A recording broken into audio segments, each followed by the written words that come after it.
ইসলামী ব্যাংকের সদ্য নিয়োগপ্রাপ্ত চেয়ারম্যান খুরশিদ আলমের পদত্যাগের দাবিতে ব্যাংকের প্রধান কার্যালয়ের সামনে বিক্ষোভে ফেটে পড়েন একদল গ্রাহক। সকাল থেকেই মতিঝিলে জড়ো হতে থাকেন আন্দোলনকারীরা। এক পর্যায়ে স্লোগানে উত্তপ্ত হয়ে ওঠে পুরো এলাকা।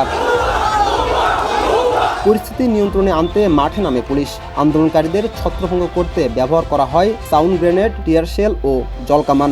এ সময় বিক্ষোভকারীদের সঙ্গে পুলিশের ধাওয়া পাল্টা ধাওয়া শুরু হলে মতিঝিল জুড়ে তৈরি হয় চরম উত্তেজনা। সংঘর্ষের কিছু সময়ের জন্য পুরো এলাকায় রণক্ষেত্রে পরিণত হয়। আন্দোলনকারীদের অভিযোগ, ইসলামী ব্যাংকের নতুন চেয়ারম্যান খুরশিদ আলম নিষিদ্ধ ঘোষিত আওয়ামী লীগ ও এস আলম গ্রুপের ঘনিষ্ঠ ব্যক্তি। তার নিয়োগের মাধ্যমে ব্যাংকে আবারও প্রভাব বিস্তার, অনিয়ম, দুর্নীতি এবং হাজার হাজার কোটি টাকা লুটপাটের পথ খুলে যেতে পারে বলে আশঙ্কা প্রকাশ করেন তারা।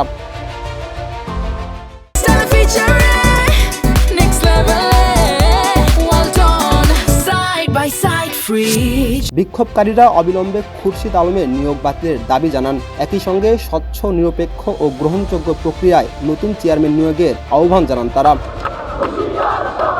এদিকে ব্যাংক খাতে চলমান সংকট মোকাবেলায় ব্যর্থতা ও দায়িত্বহীনতার অভিযোগ তুলে বাংলাদেশ ব্যাংকের গভর্নরের পদত্যাগেরও দাবি করেন আন্দোলনকারীরা। তাদের হুঁশিয়ারি, দাবি না মানা হলে আরও কঠোর কর্মসূচি দেওয়া হবে।